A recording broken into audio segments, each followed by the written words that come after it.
कोई नहीं था।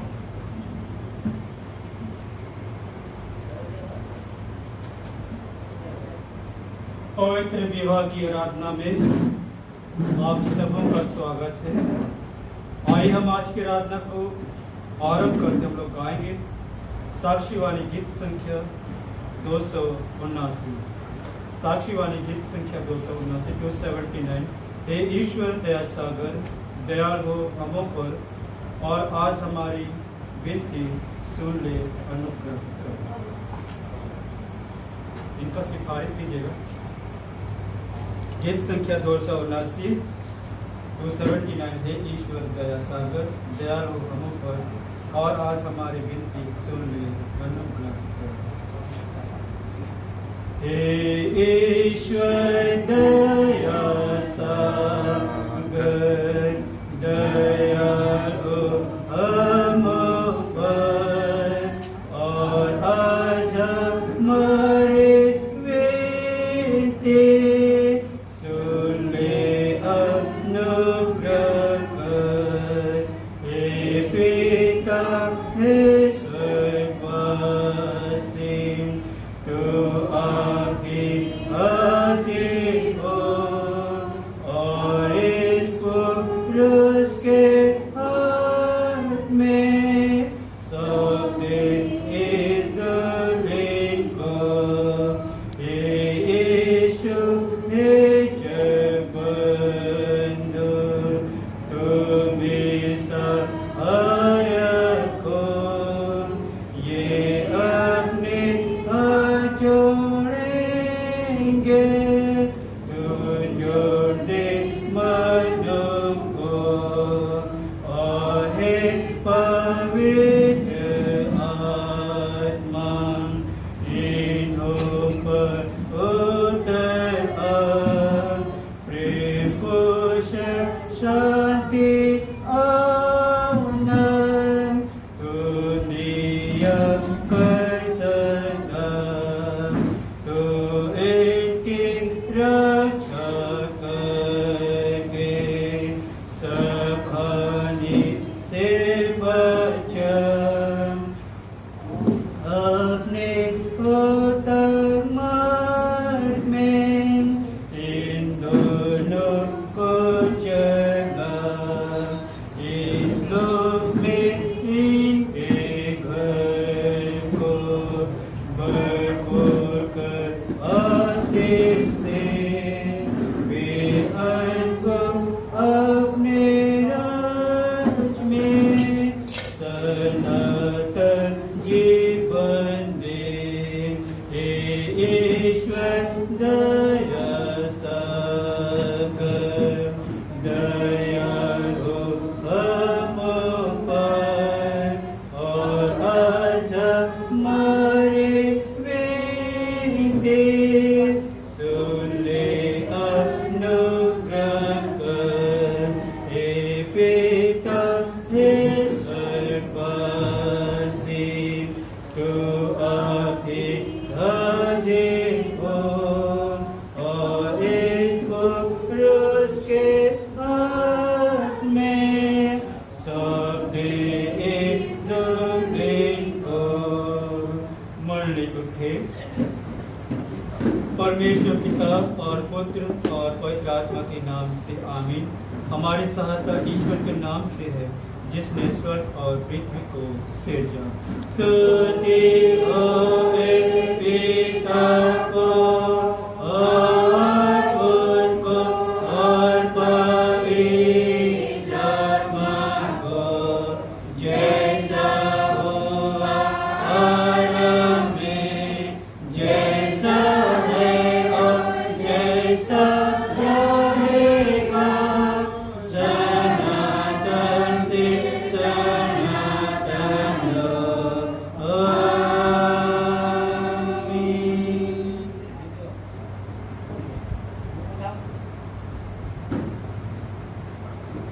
हम प्रार्थना करें। आप सबों को पिता परमेश्वर की ओर से अनुग्रह और शांति बहुतायत से मिले। आमीन। जीवित महान यहोवा पिता परमेश्वर, एक नए दिन और बिहान के लिए हम आपको धन्यवाद देने पाते हैं कि तूने हम प्रत्येक के जीवन में एक नए दिन को दिया और हमारे जीवन को और एक दिन बढ़ाया। इस निमित्त हम व्यक्तिगत होकर आज के दिन और समय की आपको धन्यवाद देने पाते हैं कि तूने आज हम सबों विशेष अवसर हेतु इस आराधना में उपस्थित होने का समय और आपकी महिमा करने का समय दिया है कि आज हम पवित्र विवाह के कार्यक्रम भाई अमित और बहन प्रिस्किला के पवित्र विवाह के कार्यक्रम में आज हम यहाँ पर उपस्थित होने पाते हैं और आज इन दोनों के वैवाहिक जीवन के जो वचन के माध्यम से उन्हें शिक्षा देना चाहता है और शिक्षा की बातों को इन दोनों के जीवन में जोड़ना चाहता है, उस वचन को समझने के लिए तो उन दोनों को ज्ञान बुद्धि से परिपूर्ण कर, ताकि जो वचन इस समय इन दोनों को दिया जाएगा या रखा जाएगा, यह वचन इनके वैवाहिक जीवन और पारिवारिक जीवन की आशीष का कारण बन। प्यारे प्रभु, तो उनकी अगुवाई और सहायता ताकि वे वचन की संगति में जा पाएंगे, वचन को समझ पाएंगे और वचन की शिक्षा को अपने जीवन में जोड़ सकें। सारे बातों को, सारे आदर और महिमा आपको भी देते प्रार्थना यीशु मसीह के मधुर नाम से मांगते हैं, सुने और स्वर्ग के राज्य में ग्रहण करें। आमीन। आज के लिए जो देश वचन ठहराया गया है वह में मिलता है इफिसियों के नाम पौलुस प्रेरित की पत्री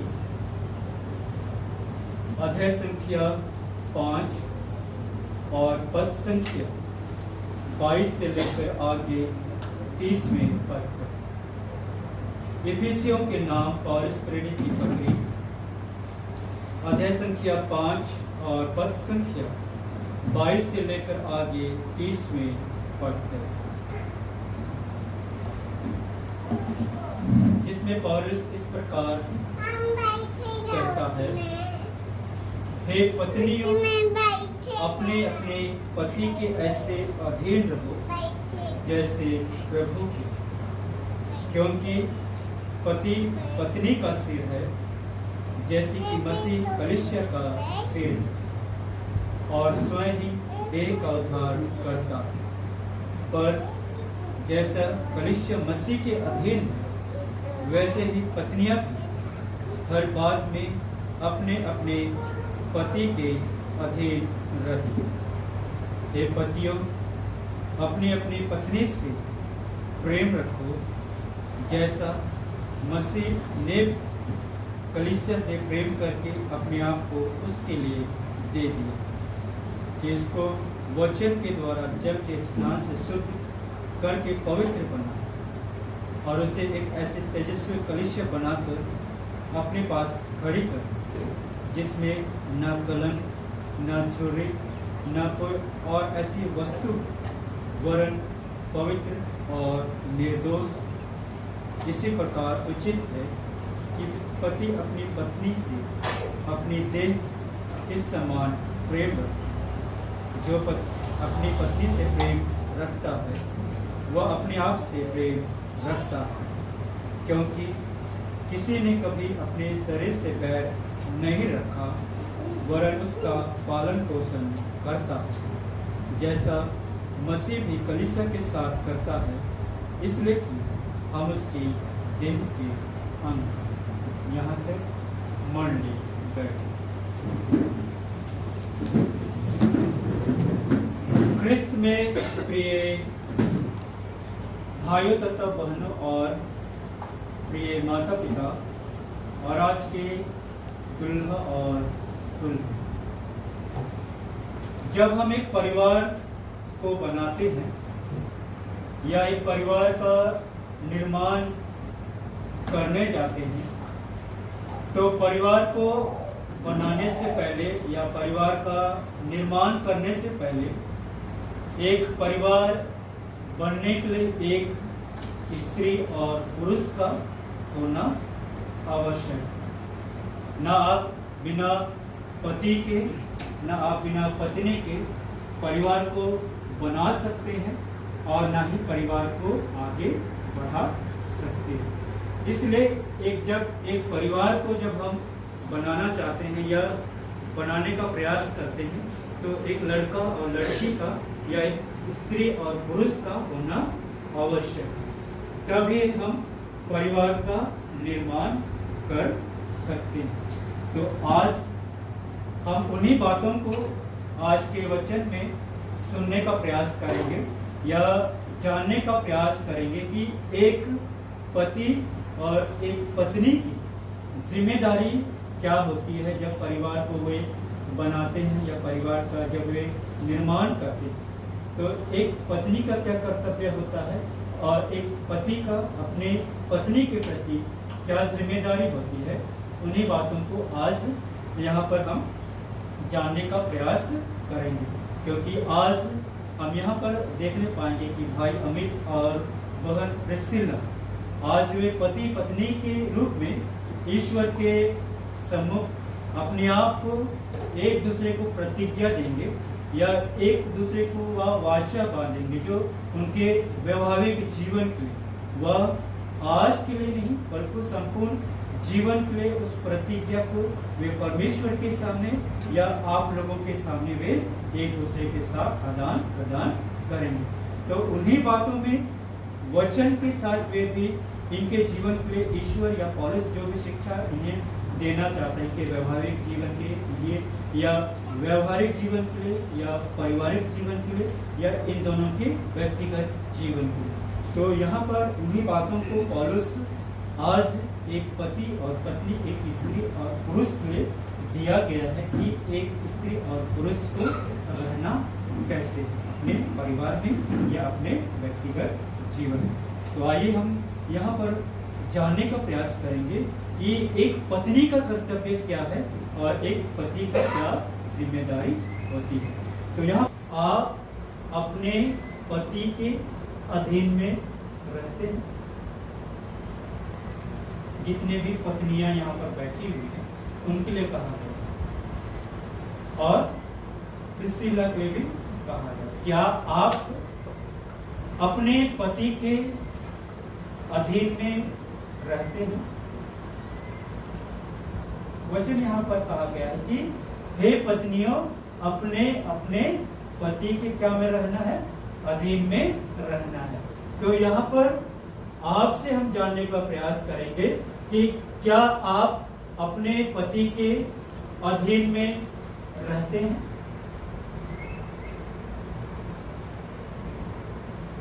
आपकी बात को नहीं मानता है, क्या आप उसके अधीन में रहेंगे?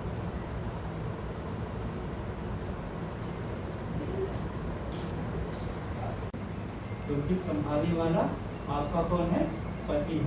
आज जब आपकी विवाह हुई ना, उसके बाद आपके ना माता पिता आपको देखते हैं ना आपको संभालते हैं, क्योंकि आपके माता पिता किसको जिम्मेदारी दे दी, आज से मेरी बेटी का आप ख्याल क्या कीजिएगा? रखिएगा।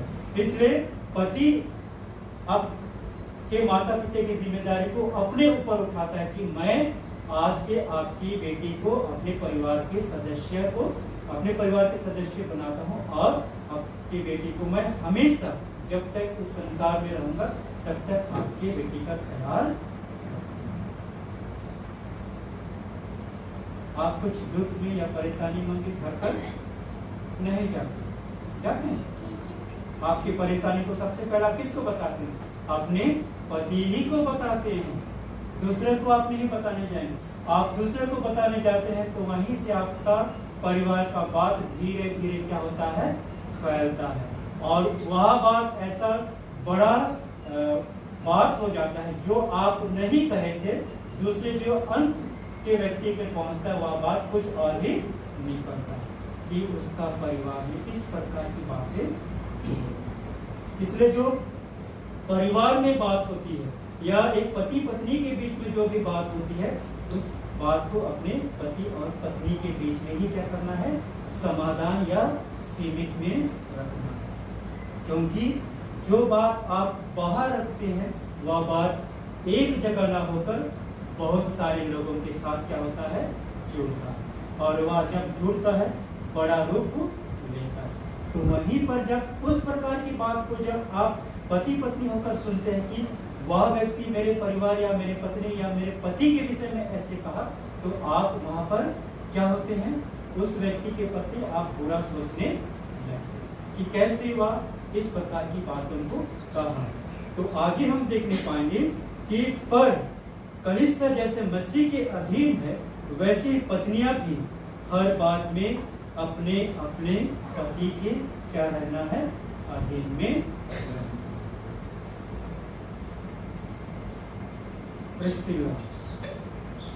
ना किसके अधीन में रहना है, हमें नहीं रहेगा। अमित कुछ बोल दिया, पीछे से डंडा लाया है ना, कैसे कैसे वैसे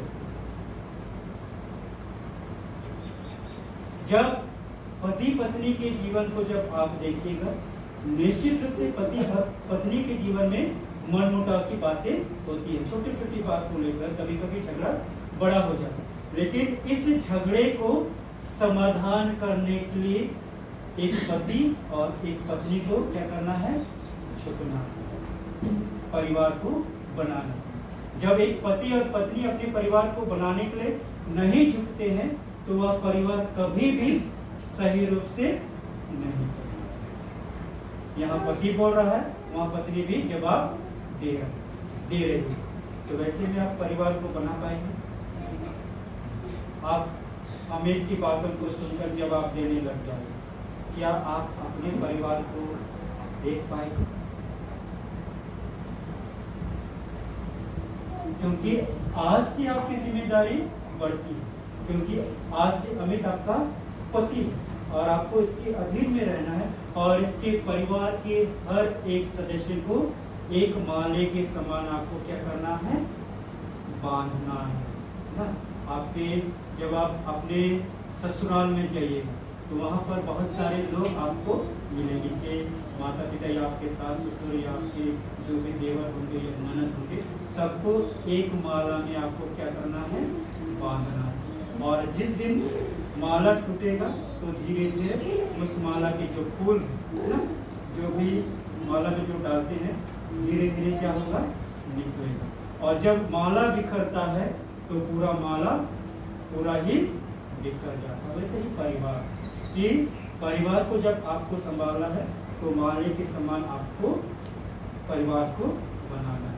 हर एक लोगों को, चाहे वह माता पिता हो, चाहे आपके देवर हो या ननद हो, सबको एक दृष्टि में देखना है, और वह दृष्टि है परिवार में किस क्या को बनाना है, आपको क्या को बनाना है।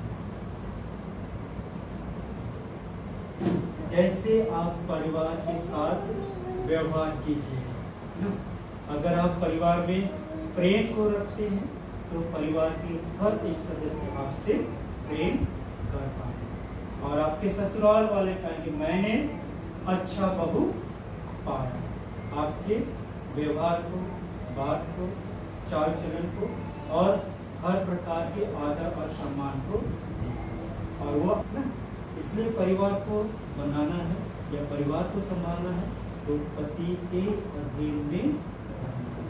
और कैसे अधीन में रहेंगे, जब तक आप अपने पति से प्रेम अपने हृदय से नहीं।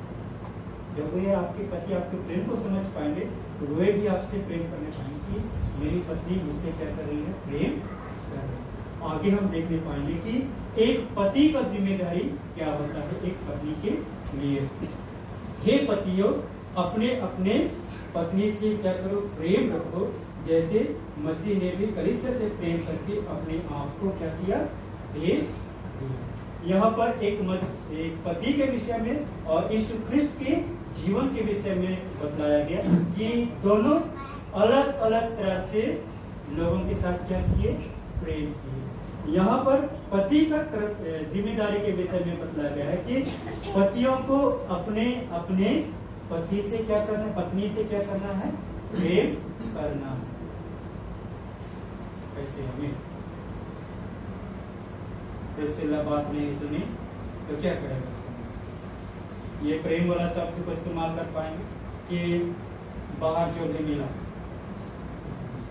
कि दाहिना हाथ या बायां हाथ, कौन सा?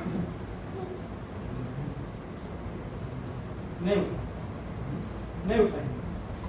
बाय चांस कभी प्रिस्किला बात नहीं मानी ना, क्या कीजिएगा उस समय?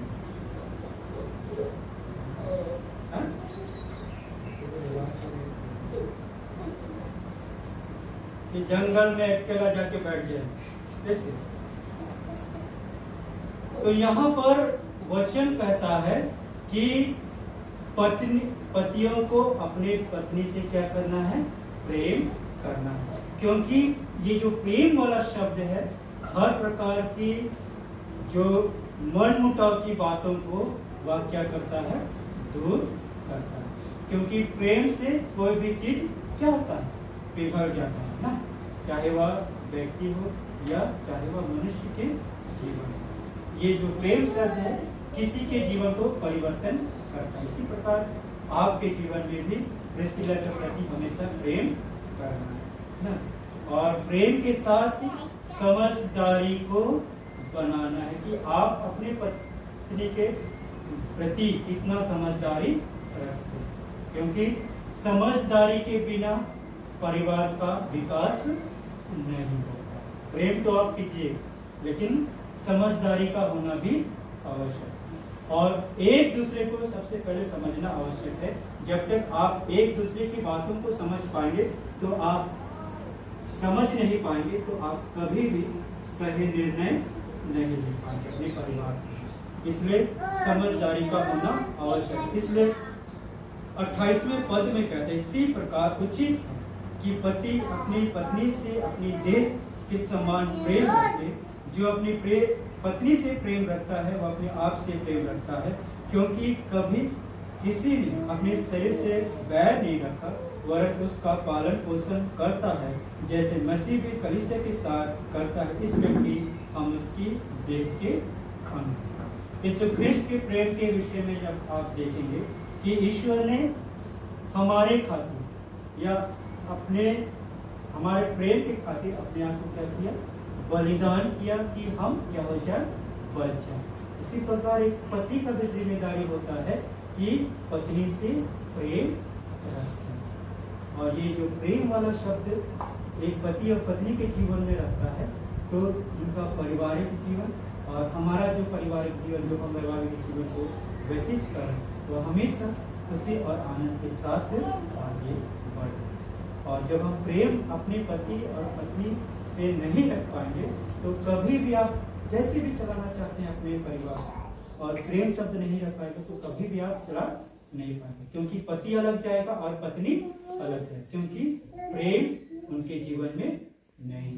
इसलिए यहाँ पर पौलुस कहता है कि पत्नी और पति के जिम्मेदारी के विषय में बतलाता है। आज परमेश्वर पौलुस के माध्यम से जो वचन आपके जीवन में दिया है उस वचन को जब समझ पाएंगे आप दोनों, या पढ़ पाएंगे या देख पाएंगे कि एक पति और पत्नी को रहना कैसे, जब इस वचन को समझ पाएंगे तो निश्चित रूप से परमेश्वर आपके जीवन में क्या करेगा? आशीषित करेगा। परमेश्वर आप दोनों को अगुवाई करे कि इस वचन के अनुसार आप चल पाए, ताकि आपका वैवाहिक जीवन और पारिवारिक जीवन खुशी और आनंद के साथ आगे बढ़ने पाए। परमेश्वर इस वचन के द्वारा हम सबों को बहुत आशीष प्रदान करे। आमीन। हम प्रार्थना करें। जीवित महान यहोवा पिता परमेश्वर, हम फिर से आपके निकट आने पाते हैं कि वचन के माध्यम से तुम्हें आज के दुल्हा और दुल्हन को उनके वैवाहिक जीवन और पारिवारिक जीवन के विषय में बतलाया है। जब वे आज परिवार का निर्माण आपके निकट एक दूसरे को वचन के माध्यम से करेंगे, उस पारिवारिक जीवन में आशीषित कर, इनकी अगुवाई और सहायता कर, ताकि एक दूसरे को समझ कर वचन को, शिक्षा को अपने जीवन में छोड़कर उन्हें शिक्षा की बातों को अपने जीवन में रखने पाए, ताकि इनका वैवाहिक जीवन खुशी और आनंद के साथ रहने पाए। तूने हम सबों के बीच में भी वचन की शिक्षा दी है, पति और पत्नी की जिम्मेदारी के विषय में बतलाया है। प्यारे प्रभु, तू हमारी अगुवाई सहायता कर ताकि हम वचन के अनुसार चल सकेंगे और हम अपने परिवार को बड़े आनंद और खुशी के साथ रखते हुए आपकी महिमा करने पाए। सारी बातों को, सारी आदर महिमा आपको ही देते प्रार्थना यीशु मसीह के मधुर नाम से मांगते हैं, सुने और स्वर्ग के राज्य में ग्रहण करें। आमीन। और ईश्वर की शांति जो समझ ज्ञान से उर्ध्व है, प्रत्येक के मन और हृदय की रक्षा करे अब से सदा। आमीन। आप दोनों खड़े हो जाएंगे ना। किताब को रख दीजिए। इस समय आप दोनों से सवाल है कि आज जब आप इस मंडली में आए हैं ना, इस मंडली में तो आए हैं, लेकिन क्यों आए हैं तो हमें नहीं पता ना। हम आपसे जानना चाहेंगे क्यों आए आप आज? ठीक से प्रिसिला सही बोल रहा है कि क्या करने के लिए आए थे?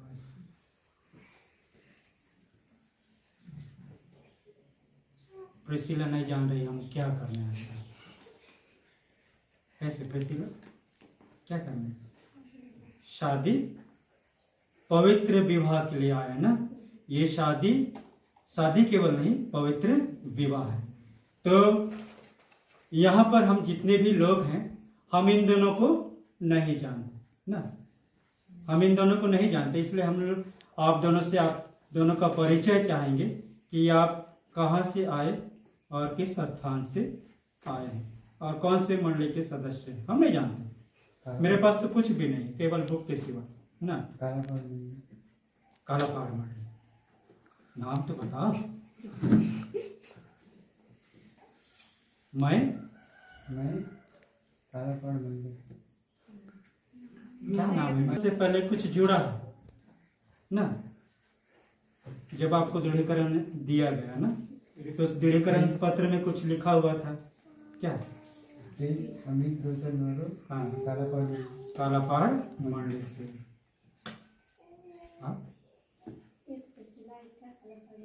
काला पहाड़ मंडली से। तो आज आप दोनों मंडली के सामने पवित्र विवाह के लिए आए हैं। ठीक।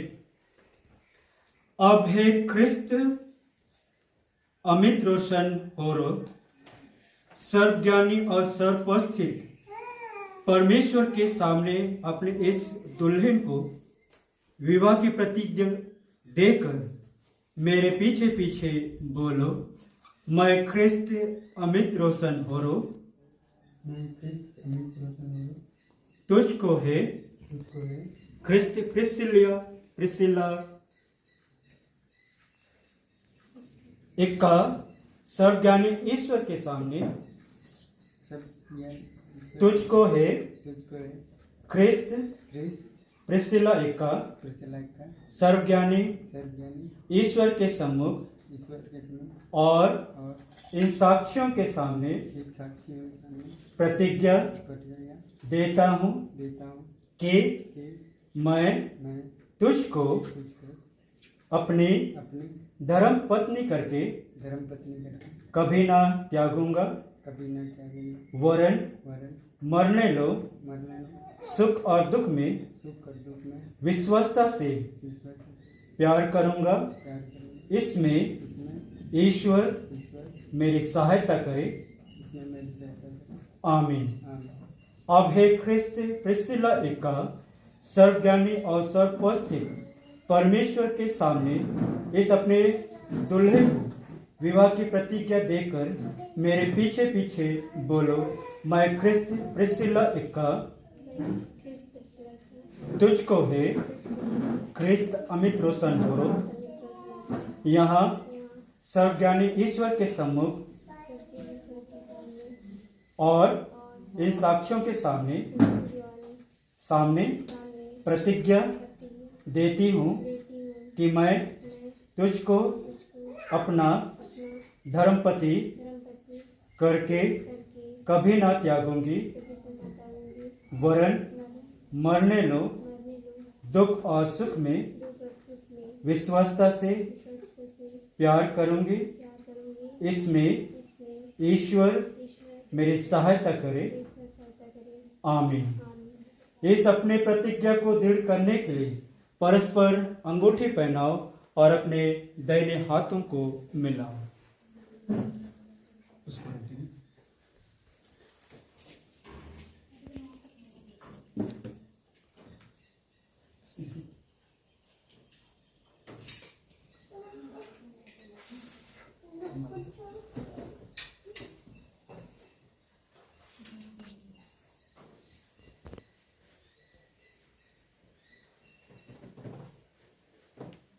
यह अंगूठी और यह वरमाला इनके विवाह के चिन्ह के रूप में यहाँ रखा गया है।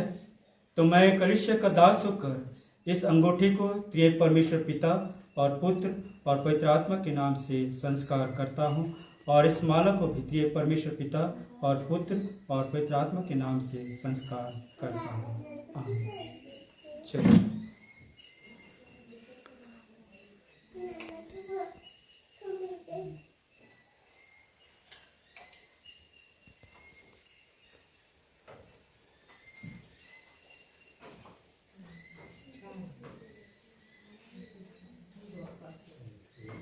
कहाँ जी?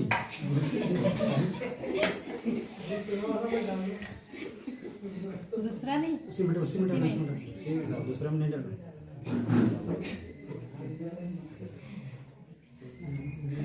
नाप ठीक से नहीं लिया था कल।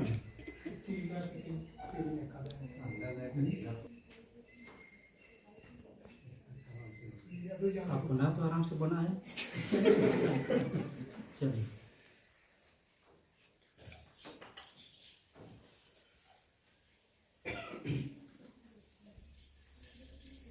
दाहिने हाथ को मिलाएंगे। अब तुमने विवाह करने की प्रतिज्ञा वाचा बांधी है और अपने विवाह संबंधी प्रेम और प्रतीति के लक्षण के लिए अंगूठियों को परस्पर पहना के दाहिने हाथों को मिलाया है।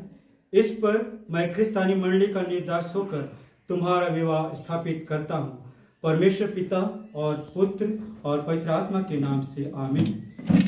जो कुछ ईश्वर ने जोड़ा है उसको मनुष्य अलग ना करे। आमीन। हम प्रार्थना करें।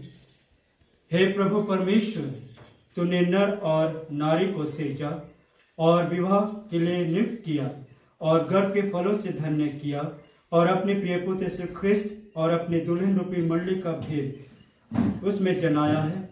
हम तेरे असीम भलाई पर यह प्रार्थना करते हैं कि तू अपनी ऐसी सृष्टि नियम और आशीष को टलने और नष्ट होने न दे, वरन उसको इन नए विवाहित जोड़ों और हम सबों में दया से रक्षा कर हमारे प्रभु ख्रिस्त के द्वारा।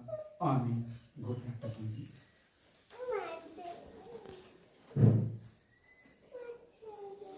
अब त्रिएक ईश्वर का आशीर्वाद विश्वास या दिन से ग्रहण करें।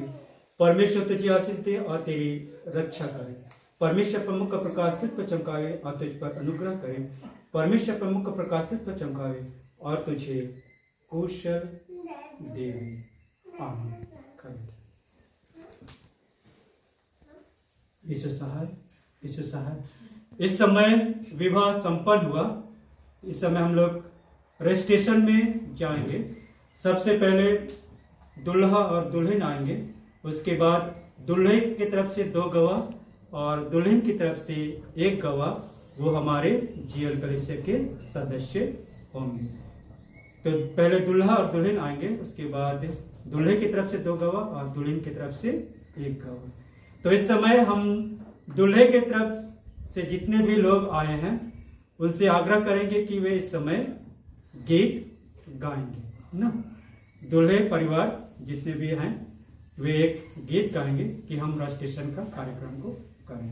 चलिए 128 भजन से भक्त विवाहित लोगों का कर्तव्य और आशीष सुने। परमेश्वर का हर एक दरवाजा क्या ही धन्य है जो उसके मार्गों पर चलता है। तू अपने हाथों की कमाई खाएगा, तब तो क्या ही धन्य और तेरे लिए भलाई होगी। तेरी पत्नी फलवंत दाख की नाई तेरे घर के भीतर होगी, और तेरे बच्चे तेरे मंच के चारों ओर जलपाई के पौधों की नाई होंगे। देख, जो मनुष्य परमेश्वर से डरता है वह ऐसी रीति से धन्य होगा।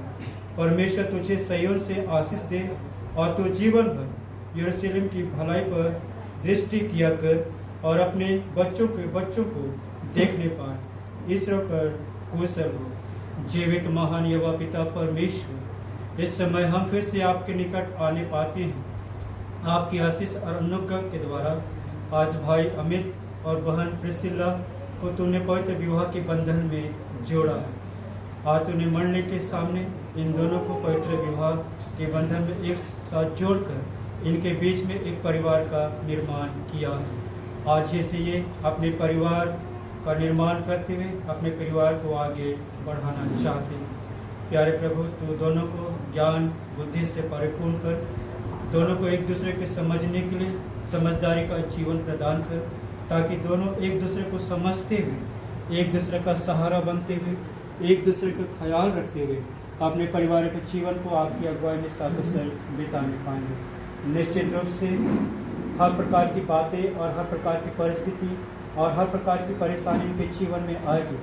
उन सभी का सामना करने के लिए तो दोनों को बल, शक्ति और सामर्थ्य और ज्ञान से परिपूर्ण कर, ताकि हर प्रकार की परिस्थिति का सामना करते हुए, हर प्रकार की परिस्थिति को या हर प्रकार की परेशानी को झेलते हुए, एक दूसरे को सहारा देते हुए अपने परिवार के जीवन को साकुशल बिताने पाएंगे।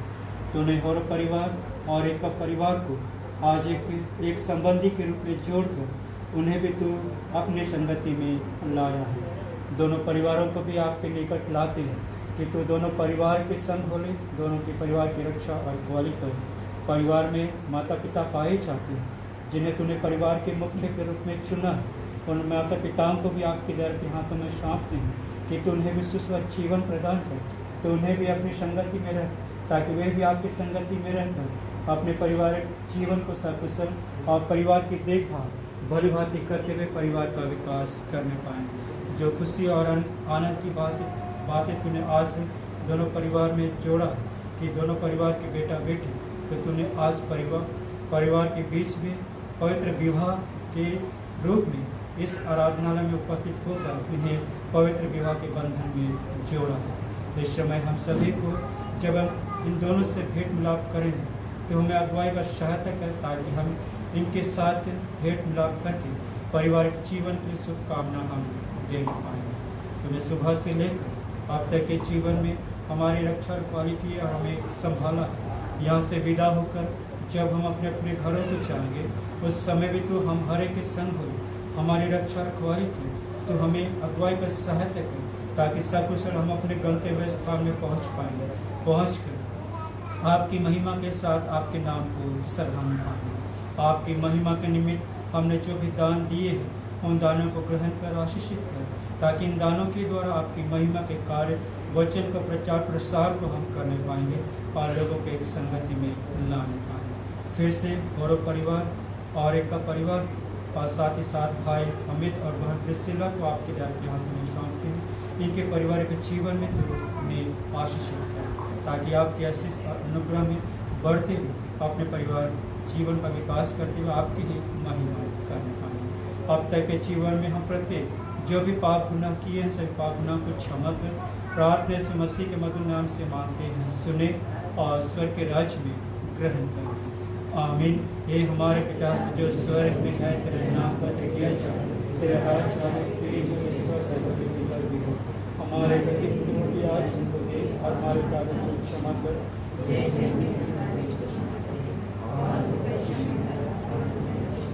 क्योंकि आज और महिमा सदा तेरी। आमीन।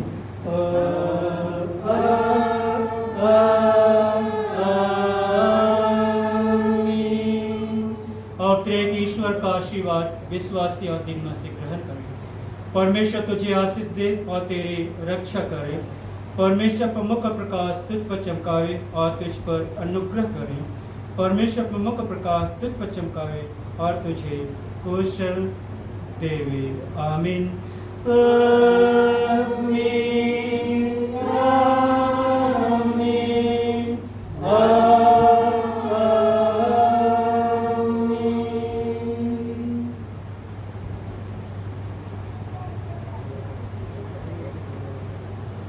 यीशु सहाय